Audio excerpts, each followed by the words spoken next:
have no idea if we're live, and Brad was telling me things, and I just went live. I love the fact that I literally went, all right, guys, here's what's on the docket today. And then in the background, I just hear the go live music, and I go, never mind. Let's just go. How about that? My camera's doing too much autofocusing today. It's starting to piss me off. I don't know what's going on. I think it detects ghosts behind me. Spirits of the undead. So Brad, you've declared you're going to win the ITC. I'll get to you in a second, Daniel. Your disappointment knows no limit. Brad, you've declared you're winning the ITC. You're wearing a USA shirt, but you're not on the USA team because everyone knows you actually suck. So how are you going to win the ITC? By magic and trickery. You look good today, bud. How's things going? All right. No, seriously, you look good. I'm on an upswing. You look like an old guy who's like rich playing golf. Like you just got finished with a round of golf, and now you're like checking your stock investment, and you're like, those damn millennials with that AMC bullshit. Like you're just yelling at it at your phone right now. Instead, what I'm doing is I'm an old guy that's checking the price of ramen noodles going, this is ridiculous. How's anybody expected to afford this? Listen, we need to get on topic here. Okay. Daniel came in Brad place. And I went on a limb and said Daniel's going to come in first place, not last. He got Brad place at an event in Sweden against a Mechanicum army that isn't even updated for the next Mechanicum. Well, kind of, sort of. He's got the chickens. But it's not even updated, really, for the latest Mechanicum book. And Daniel, you lost game one. Were you hungover?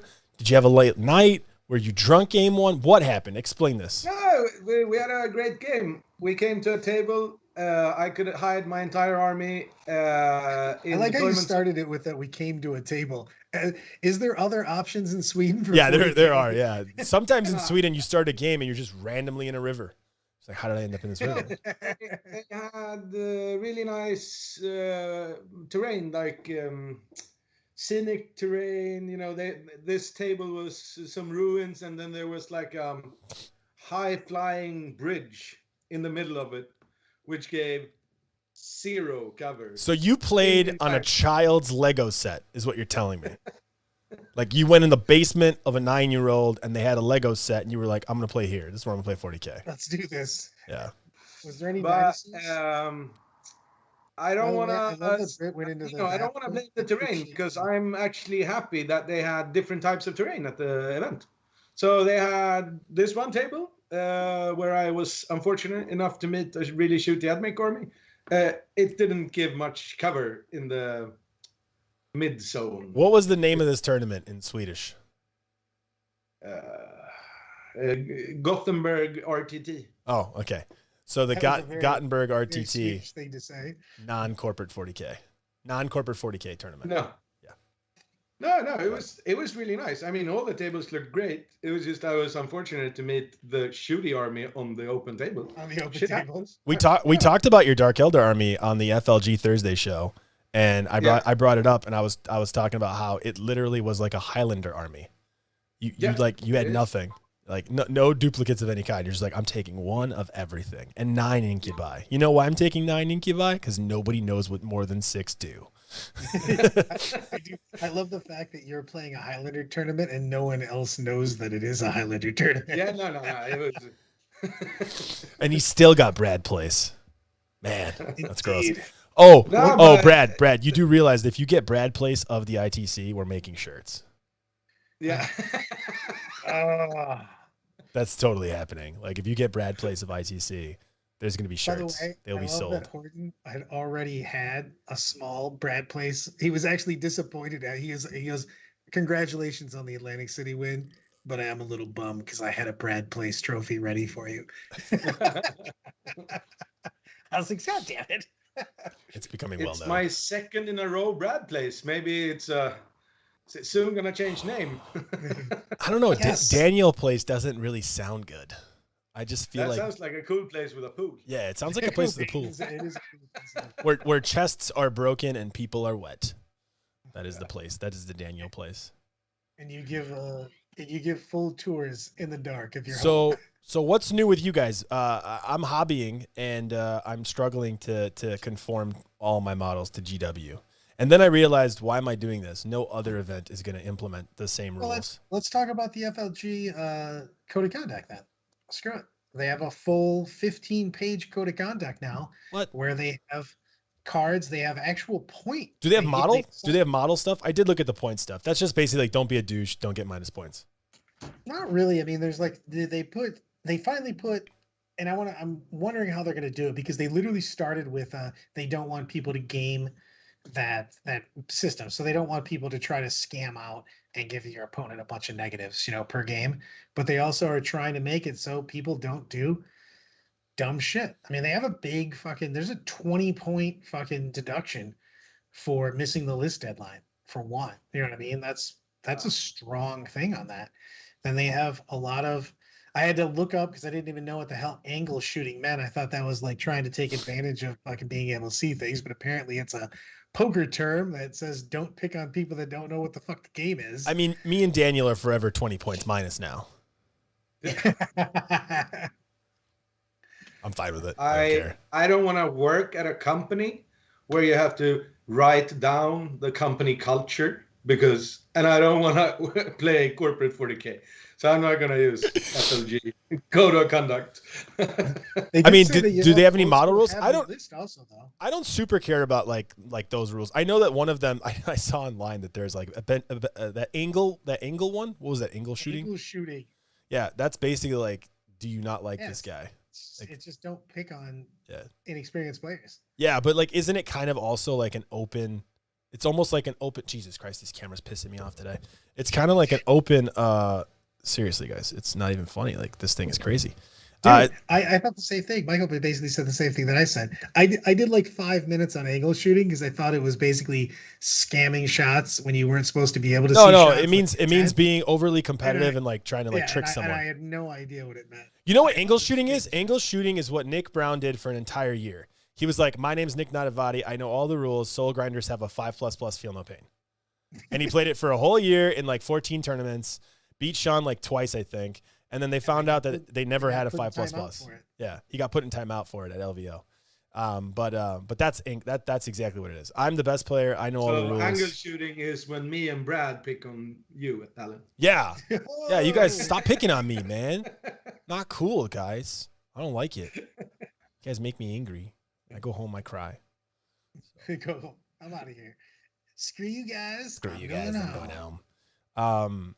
Yeah, no, I don't really care too much about that kind of stuff. I mean, just be a nice guy. I don't think I'm gonna get any penalties. They have really. The whole thing about playing by intent, though.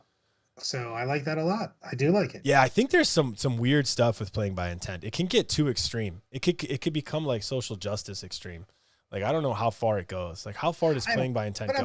Am I supposed to remind every single player when they move within heroic intervention range? Am I supposed to say like, oh, you're within heroic now? No, but it's about you. No, it's not. It's about you saying what you're trying to do and whatnot. Yeah, but how does that always happen? Hey, okay, well, I'm going to heroic intervene here. Oh, my intention was to be outside of 3. Well, you didn't say that. Well, obviously that's my intention, because who would want to be within 3? I just forgot. That's why I state. It's like, all right, cool. You can get out of 3. Like, I'm fine. Like, I'm personally fine. To stay outside of 3 inches. No. But people don't say that ever. But I'm personally fine with them taking it back. I don't care. I don't care. Right? You're like you're in the 1 percentile of the game. So like, doing anything in your direction is just silly in anything in life, because you're either in 1% the best or 1% the worst on anything in life. Like, you're an extreme regardless. So like, doing anything for Brad is just wrong. Setting shelves at Brad's height, wrong. Making tests at Brad's IQ, right. Wrong. Oh, you mean counters. Counters are great. Yeah. I think you meant to say top shelves. Yeah. So anyways, counters are great. I don't even know if counters are great, to be honest. But I think that if someone at a tournament was like kind of being a tryhard and they were like, no, man, you moved within 3, I'm going to heroically intervene. Or like, for example, like they didn't know a pretty big rule and they wanted to be like, nope, you didn't know it, I'm going to be a dick. Like, let them be a dick. You shouldn't penalize someone for playing the rules. Those are the rules. You went past that thing. You didn't know about it, right? If they want to be that way, they should be allowed to be that way without being penalized in the game, because they're not breaking a rule. Inside the game you should be allowed to be a dick inside the rule. You get a reputation outside the game, and that follows you forever. So I think that's worse than getting docked in the game. And like, relying on judges to find this. My thing is that I like just, I mean, we look down at our fucking, and the entire model we have, play by intent. Just declare what you're trying to do and people will be cool about it. But you go to tournaments. So like the problem with Brad right now is he's like, declare what you want to do and then people will be cool with it. But really in real life, Brad will play a game. He doesn't give a shit what you do. He's just going to beat you. He doesn't care. He doesn't pay attention to your movement. I am the king. He doesn't pay attention to your dice. The only time Brad will like pay attention is when he figures out something that he didn't know. So it's like, oh, Furies have a 5-up, feel no pain. His mind blew up. I did not know that. You blew my mind. I never saw Brad read. He pulled out a book. He pulled out 2. He was holding 2 books to figure this out, and like a phone. Like he had 3 hands all of a sudden. I had to figure out something that I was doing also. He was just trying to counter. He used his other hand. It came up. It's about the same height as him. So came up. 2 like, stone plates. Yeah. So I don't think you should dock. I mean, he basically says at the end, Gary, Rich is like, I talk through everything I'm doing and what I'm trying to accomplish by doing it, and just make sure the conversation is two-way. But not everyone. It's not my responsibility to ask your intent. It's your responsibility to tell me your intent. And I agree with that. And that's how I try to play all the time. Is I say, these are the things I'm trying to do. I don't want to be seen by this. And that's a great message. But not everyone who plays this game is Kurt Claus. That most people who play this game are introverted and don't talk during the game. Like they don't talk through their decision making. Most people don't. They just don't. Sure, but I am. And I'm saying that, like, if you want to have better games, just basically state what you're trying to do. So, most people Alan, since you're also a firm believer of playing by intent, what are you noodling for here? You're after something. It's like. I just want to demonize those players. No, I just want to demonize and make those players feel bad. Yeah, no, I just want them to feel bad. I want them to feel bad about. Want them to feel bad. No, that's fine. I'm cool with that part. I like that part more than the points part. You're noodling for people to feel bad. Yeah, if you're in a game and someone pulls a douchebag move, just be loud about it. Tell everyone about it right there to their face. Just be like, this is what this guy's doing. Like, just tell the person next to you, tell the people at lunch, tell the people at dinner, tell everyone. That's how words get out. So. I did get called out by Eloise, by the way. She goes, "You've been away from the middle tables for too long. Those people cheating and nitpicking have forgotten it's a game. Only watching makes me want to drop." So true. Oh my god. So true. If I could somehow send her a Patreon right now, I would. It's like the best feedback Brad's ever gotten. Yeah, I'm not really fishing for anything, Daniel. I'm just kind of playing devil's advocate. You shouldn't be penalized in a game when you're not breaking a rule. It's a rule that's subject to interpretation. There's a fucking rule, a fucking sportsman rule, man. I didn't see it in the book. I played both of you guys multiple times in games where all 3 of us have tried to win as hard as we could against the other people and didn't do douchebag shit. We're totally cool with the intent of the game and had a great game. It's not like any of us were trying to fucking lose. You know what I mean? We're trying to win the fucking game. You know what? After that game, we went out and had drinks and fucking had a good time, which is what you should be able to do after every fucking game of 40K that's ever fucking played. It doesn't matter how hard the game was played. You just don't be an asshole during the fucking game and go have some drinks afterwards. You know why? Because in the end of the day, you're playing with your goddamn fucking toy soldiers. You can't even fucking tell people that don't play 40K what you're mad about when you're mad about 40K. You're like, tell me, old man, what was the problem that you had with your plastic toys? This is the best sentence ever. Well, I was mad because the guy didn't let me play right with my toys. You're like, go fuck yourself. I love every moment. That was perfect, Brad. Never mind. I'm with Brad. Screw the other opinion. I'm done playing devil's advocate to appease the audience. Screw the audience. Play by intent. Be a good person. Let's dock the shit out of all these people. Screw 20 points. Let's go 70 points. And also be loud about it. Yeah, and don't forget to be loud about it. Don't forget to call people out. It's like, let them know, hey, if you want to win that way, cool. But guess what? You can't do it anymore because now you're getting docked. So. Yeah, it's just, it's fucking it literally say what you're trying to do and people will be cool about it. I think. How much of the game, though, if you play purely by intent, you don't let people if you put none of so I'm trying to think of how to frame this question. How much of the game is decided before the actual game when it comes to truly playing all intent? Like no mistakes matter. Like you let everything take back. Mistakes do matter. You don't have to. It doesn't say you don't have to play Brad style where I let everybody take back everything. You know what I mean? But what I'm saying is, if Daniel and I are playing and he pre-measures and goes, I don't want to be seen by your dreadnought. He moves this far and this. And then like we go That's to where you take my pull out the turn. laser. When you want to actually shoot it, you pull out the laser that But goes from the that's what I'm saying. sky. He said And that's you're his like, goal. oh, I can see I it. agreed on that intent. So he just has Daniel to goes. slowly move his guys. Daniel said, I would just nudge him however much I have to, so the He laser would doesn't water see him bottle the shit anymore. out of that. Just draw it Let's back. use the Harrison Well, move. but I just pick it up and place it where it should be. Yeah, that was actually one of the favorite comments I got. One of the buddies, Dolo, goes, "Hey, I saw your finals game. Your water bottle was on the other table. How are you supposed to use it if it's not on the regular table?" If you take one thing from GG, make sure you're using your water bottles appropriately. It's an elbow movement situation. You need to get the base, and it's just slight movement, and you take care of everything else. Make sure there's water though. If you don't have water, it dents. You know, it's not that strong. You need a little bit of water in it. Oh, dude, you have to have magnet gloves. So I reversed the polarity inside my magnet gloves and have all my models with magnets. And then Oh my God, Brad, did I ever tell you that game? Push them. Dude, I played a game with a Jetbike guy. He was playing Jetbike Eldar, and he didn't. I don't think he intended to do this, but he had a magnet on the bottom of his base, and then a piece of scenery, a tree on a 60mm base, also had a magnet on it somehow, and he took that with the bike. And then I was shooting it later. I'm like, oh, I guess you get cover because there's a tree there. So, and it was attached. It was magnetized to the bottom of the bike base, so it followed the bike wherever it went. God, that was fantastic. I played a few games with my Scarab bases, and I had so many Scarab bases, and the Scarabs always fell off the bases. So a lot of my Scarab bases actually didn't have Scarabs on them. They were just bases. They weren't Scarab bases. They were just bases. That's why you need to use the Forge World ones. The Forge World Scarab base is the best. I charged an opponent, and he's like, "Why am I fighting two of the objectives?" It's like, yeah, like that's sorry, how this is how far this game's gone against you. You started moving the objectives with the Scarabs. Oh man, yeah, the Scarabs just became more and more all the time. That's so good. Your Adepticon game might be one of my top 5 games of all time.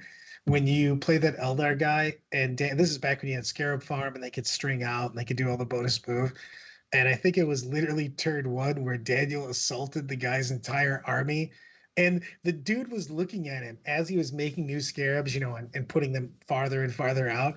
And the whole time he's got this look staring at Daniel like, why are you cheating me so bad in front of me with so many people watching? And again, and finally, multiple people had to explain how that worked. And then he just assaulted. Yes, literally, yes. In the weirdest formation ever. He did this like weird snake where he was touching like all of the dude's models across the entire board of Scarabs. Supercharge. Like doubt. He's slamming X hard for doubt. No. Oh man, that's funny. That Scarab story is funny. There's 2. Why am I fighting 2 objective markers? Yeah, he's got my favorite.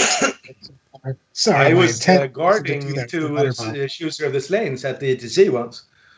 It was like the first game in Poland. We played Australia, and I was playing the Scarab Farm. I totally crushed the Space Wolf player.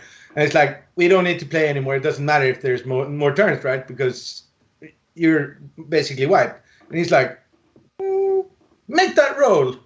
And I rolled, and it's like, yeah, it's 1 more turn. He's like, yeah, because you didn't guard any objective markers. You're guarding my Chooser of the Slain figures. It's like, ooh, ooh. So right now it's a draw. It's like, ooh. Love every part about this. Oh my God. Oh, that's bad. It was hard to know when you had these small 40mm scenic basis things. It's a lot easier now with the bigger, you know. Anything else, Brad, outside of the deductions for the code of conduct? Because did they have a model policy? Because GW's model policy is what I'm really worried about. I don't know how many events they're going to have. They didn't really have a model policy. The most of it was point deductions, and most of the time it wasn't even point deductions. The point deductions are like in addition, because a lot of the things that you can get point deductions for are like shit you can get thrown out of the fucking tournament for. I think it's Wild Amela. Wild Amela. She's not. She's not been tamed yet. Yeah, the point deductions were not model based. Okay, that's all I wanted to know because conversions are such a big part of the game, and so much. And I don't understand why Games Workshop is why I don't know why they have the opinion they have. So like every industry in the world has a sub industry that's reliant entirely on the predominant industry. Like everything, like doesn't matter what you talk about. Like every single thing has companies built off of things that work for another company, right? So, I mean, obviously if you're like straight up jacking the IP, then that's a problem like that. We shouldn't do that. That's not cool. But if you're creating an alternative model for anything like Cromlech Orcs, why can Cromlech Orcs not be a Games Workshop? I don't understand why not. Like if someone likes that aesthetic more, it's like art, right? Like 40K in miniatures are like art. You're going to have opinions. It's not like, go ahead. The problem, PJ, is it's like a beautiful converted army or even a good looking converted army is fine. But when someone shows up with pencils instead of plastic weapons for the that should not that should not be allowed. That should not be allowed. To send in your models then? I mean, I hope so. I'm worried. I'm a little worried. I'm excited to see what they say. I'm going to submit my models for approval, at the next event because my models are not all 100% GW. No army I've ever made is 100% GW. Or you mean like you submitting my army for Atlantic City? Yeah. When Horton goes, hey, Pajamas sent your models in to have them checked out like he's supposed to. I'm assuming that he did that and didn't bother to tell you since you weren't ever going to do that. I go, maybe. Yeah, I sent your models into Michigan too when I gave you the Michigan army because I had custom racks. They were like, they had GW arms and GW heads, but they didn't have a GW body. So, I mean, I do that all the time. You can't send them in anymore now, right? Because they're in a hole. Well, yeah, now Brad's lost his whole army. Just one. Just one goddamn model. So, which I may or may not have already broke the fin off, which is the whole reason it was able to fall down the shaft. No, now I'm working on orcs. I'm excited. I hope they're good. Like that'd be cool if the orc army is pretty solid. I'll be really happy because let's be honest, you're gonna play orcs whether they're good. Yeah, I'm gonna play them regardless. I already have some ideas on what I'm gonna make. They've shown a lot of stuff on the Twitch stream though. You know what I mean? So there's a lot of stuff. Yeah, T5 sounds cool. All the other stuff sounds cool. They also showed the riders. They showed the riders on the Twitch. They showed the dinosaur rider guys. Yeah, the rider guys seem really cool too. I don't know what their points. Did they share their points? I don't really care. They're to me it looks like they're riding dinosaurs, and I don't give a shit. So those will be dinosaur riders to me. Is that some sort of feral works coming out? Or yeah, squig riders. They're like squig rider. They're called Beast Snagga Boys, and they have some squig rider dudes, and they have some like regular dudes. So the regular dudes, I'm pretty sure they're gonna have like some cool abilities. I think, but the squig guys, I don't know. I don't know how if they're too expensive. That's like always been the problem with orcs. They'll release something and then it'll be like cost prohibitive. Like the buggy's all like over 100 something points. Buggies are all too expensive. Yeah, it's like 120, 130, whatever. I don't know how many points they are exactly, but they're too expensive for what they do. So that's always been the problem. Battle wagons always been too expensive, like 170, 160 for the death roller. What's the T8 one? That it looks really cool until you get to the price, and then you're like, nope. The Bone Breaker? Yeah. Yeah, the Bone Breaker. It's T8 with a death roller. But you can you can also convert you can upgrade a battle wagon to that as well. So you got to give it art case and a death roller. I mean, they're all cool, but like again, it's price, right? Gazgol's awesome, but price. So yeah, I mean, you can't play an army that requires lots of different shit when you take expensive crap. Yeah, that's currently their problem. They have two problems: the cost of stuff right now, and then they're damage output. Say that again, Daniel. Damage output. Well, yeah, damage output is a problem with the army's playstyle, but I think even beforehand, like how much you can actually get for cost doesn't make sense when you look at like Dark Eldar or AdMech. You look at like a Dark Eldar 2000 point or AdMech 2000 point, you're like, what the hell's going on? These guys get way more than orcs. Right behind me, baby. Orcs should get way more. I have a new bandwagon. Yeah, orcs. I can't afford my new bandwagon. Orcs should get more. I heard you know somebody who makes armies for you. I don't know. I don't. AdMech is so nasty, but it feels like so not my style. That's the only thing. It's hard to jump on that bandwagon because I just don't like them very much. Also, their fluff sucks. I'm skipping the AdMech bandwagon. I'm waiting for something else. Staying with Dark Eldar. I'm highly considering an AdMech army for that's Adepticon very team nasty. tournament. Ooh, that'd be a nasty team. Like tournament. highly considering an Adepticon. You could have all the Forge Worlds too. That would be awesome. The only question though is will Admech be nerfed? A, and B, will it be superseded by the time of Adepticon? And I would assume that the answer to both of those questions is yes. So yes, there will be something better, but and yes, it will for be a team nerfed. tournament. It's still going to be super nasty though. Maybe you could make. There's enough units, and there's enough shenanigans to run all 4 Forge Worlds. It's potential. 4 Forge Worlds. Yeah, and there's still potential. have a disgusting. You could bring a disgusting army that only brings 1-ofs, which Adepticon loves, and is still very, very powerful. Yep, it's something I'm considering. I'm looking into it. I think I might make like a GG Road to Adepticon team tournament like series of short films for YouTube. That'd be kind of interesting. We've never done that before.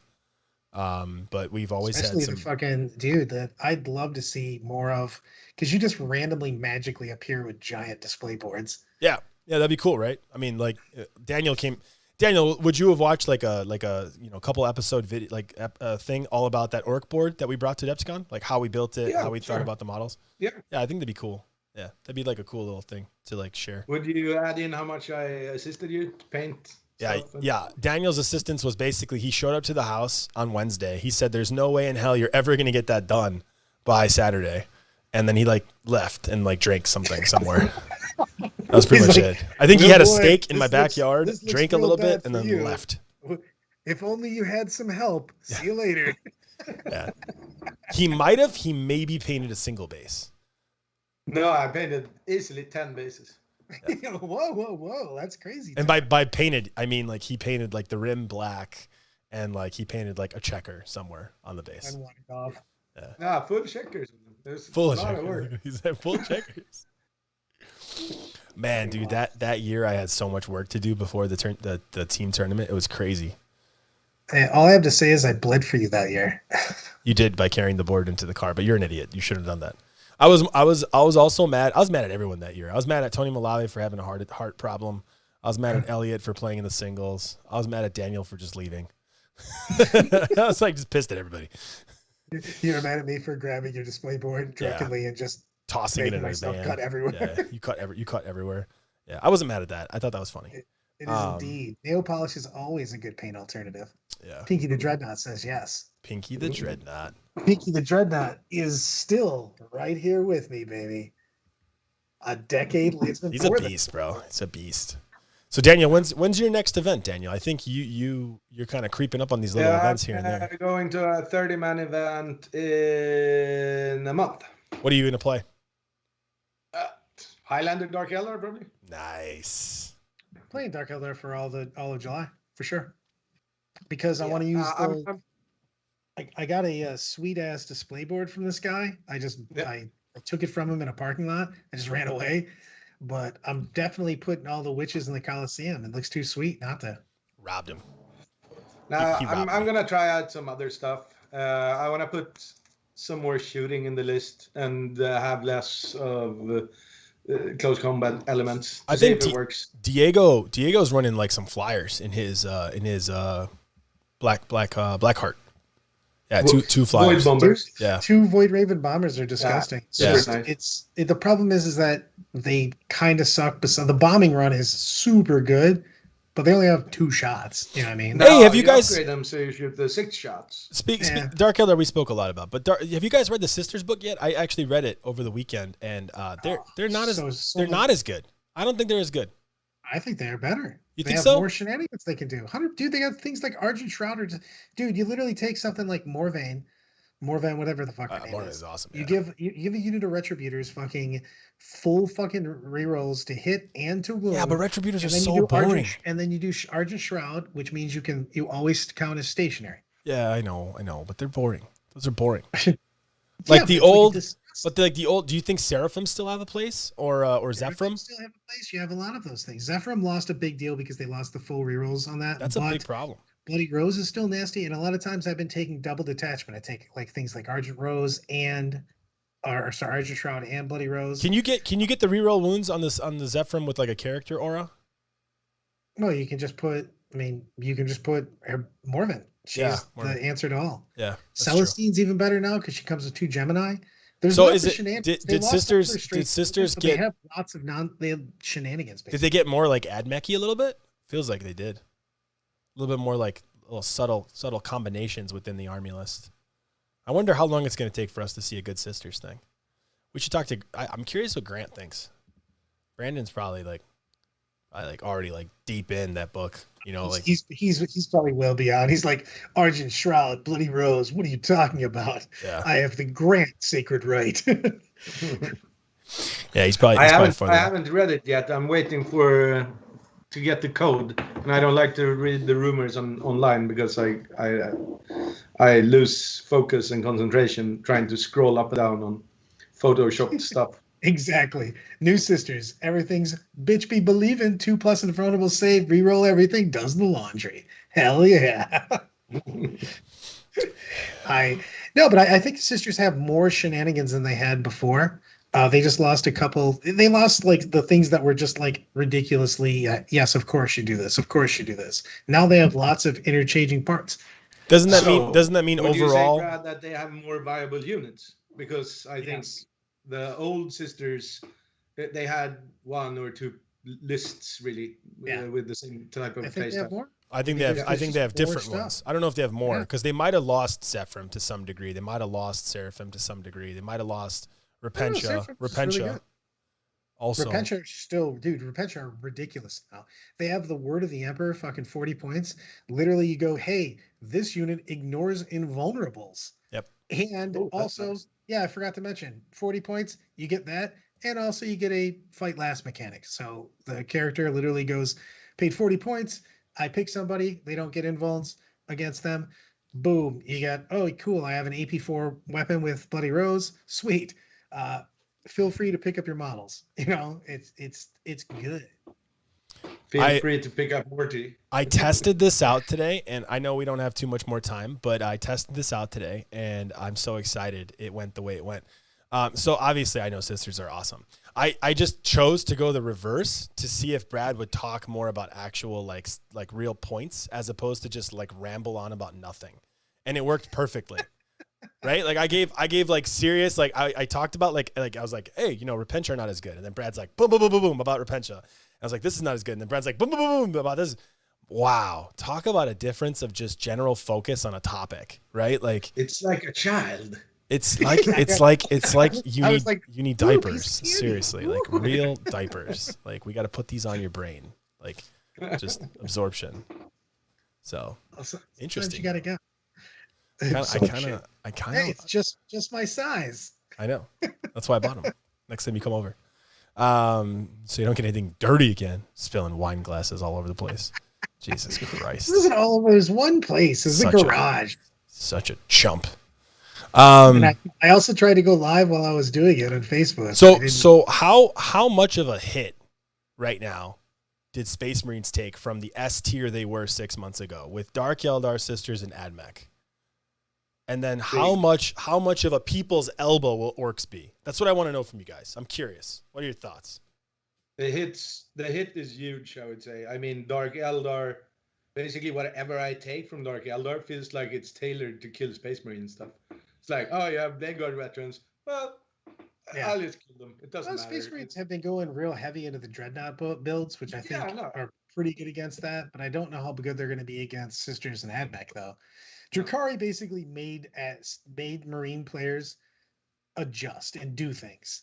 Admech and Sisters are going to probably make them sad because they have all of the tools to counter the counters that they used. So they went to Dreadnought armies that were very hard for Dark Eldar to take care of, and they began with all the shots, and then all of a sudden they went, oh, cool, we have 20-man blobs that ignore AP 1 and 2 and are 2+ saves and transhuman, and oh yeah, we brought a bunch of melting guns and las cannon chickens and stuff like that, so which also outrange you, so deal with that. So Drukhari made them change, but I think that Admech and Sisters will actually make the Space Marine players cry. Break them. Yeah. It will break them.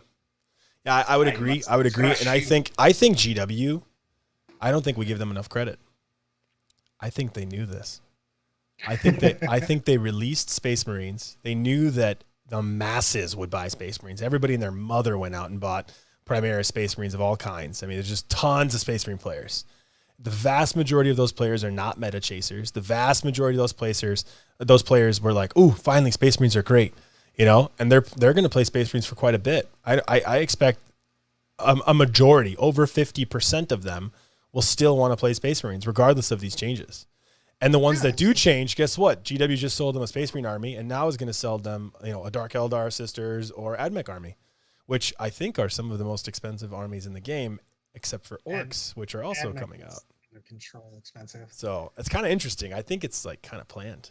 Are they putting gold in the fucking models when they make them for AdMech? It's the models are built with the same fabric as the roof of my summer house. Yep. All the gold.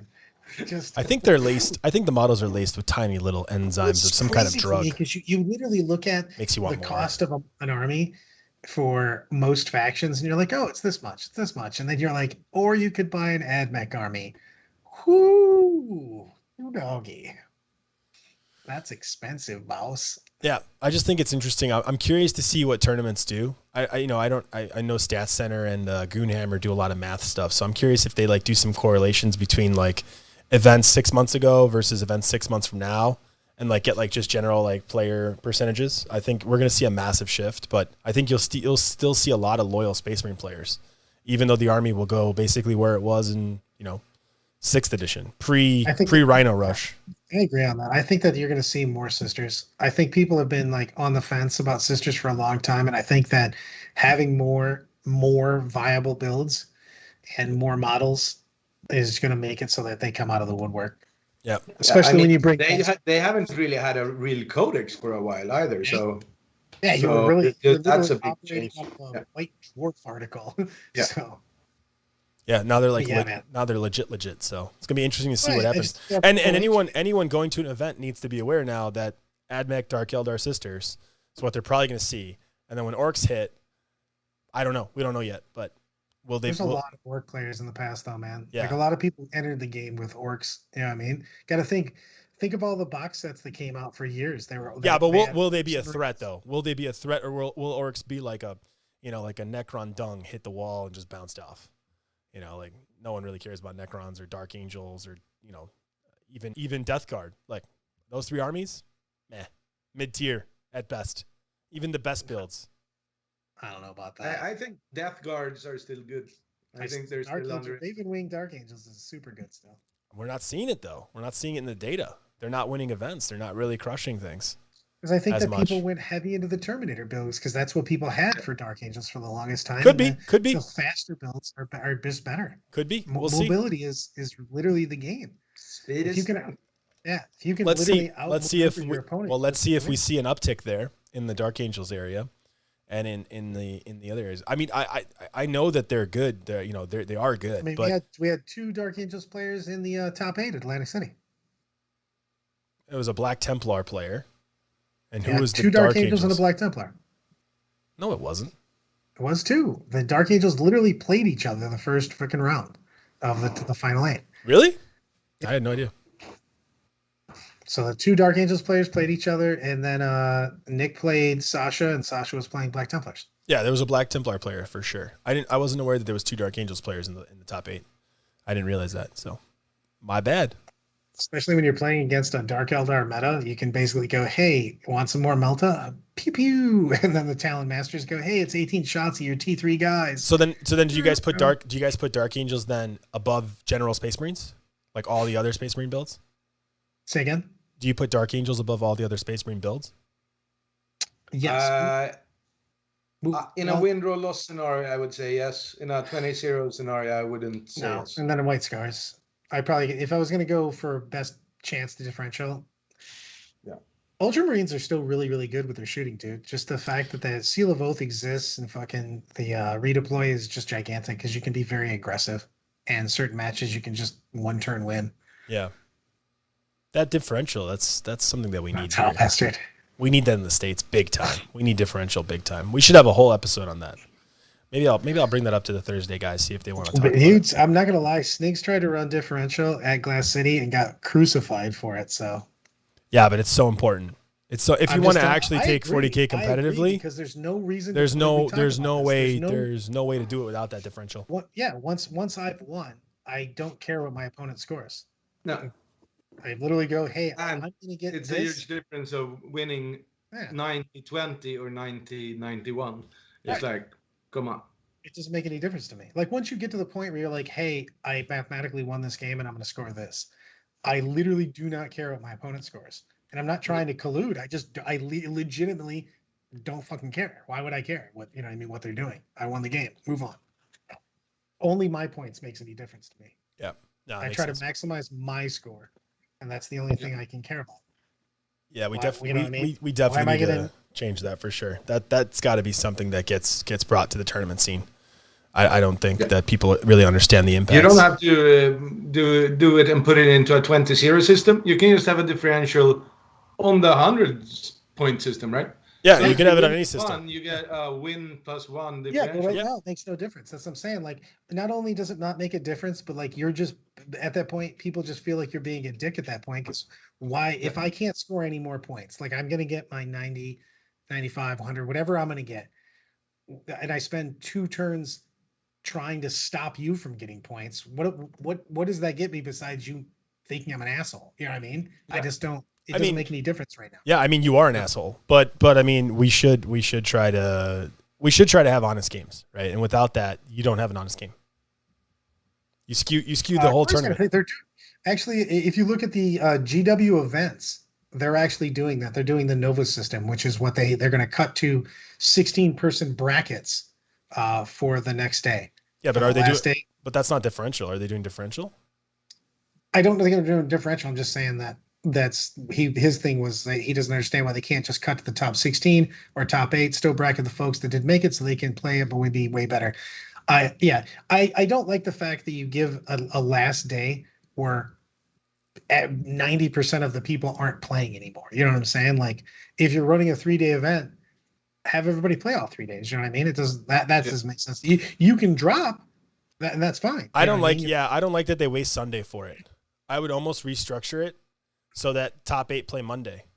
Like take Monday off if you really want to take a day off. Why force everybody else to waste their Sunday on just like traveling home because they have nothing to do? That's still travel craziness though, because if you're fucking banking on top 8, then what are you doing?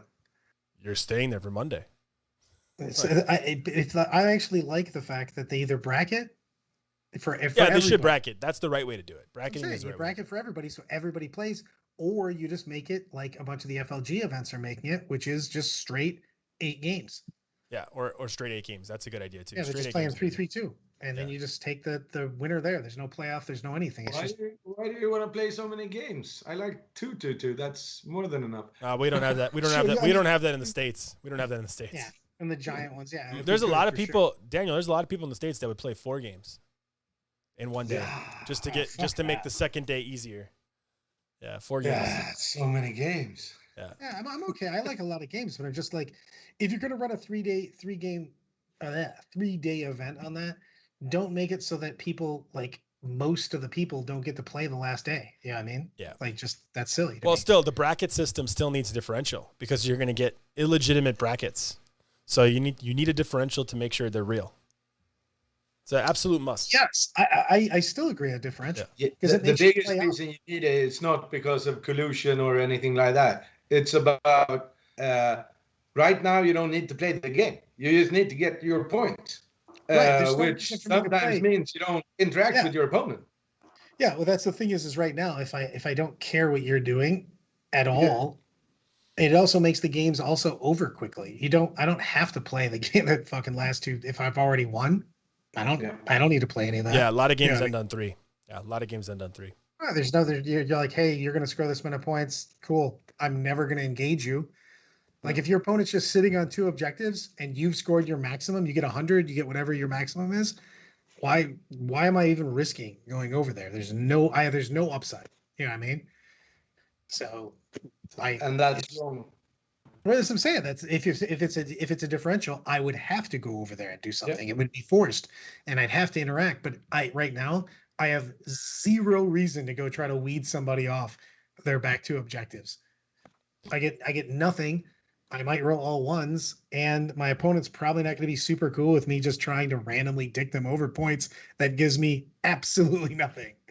So couldn't agree more. So takeaways from today are we need differentials.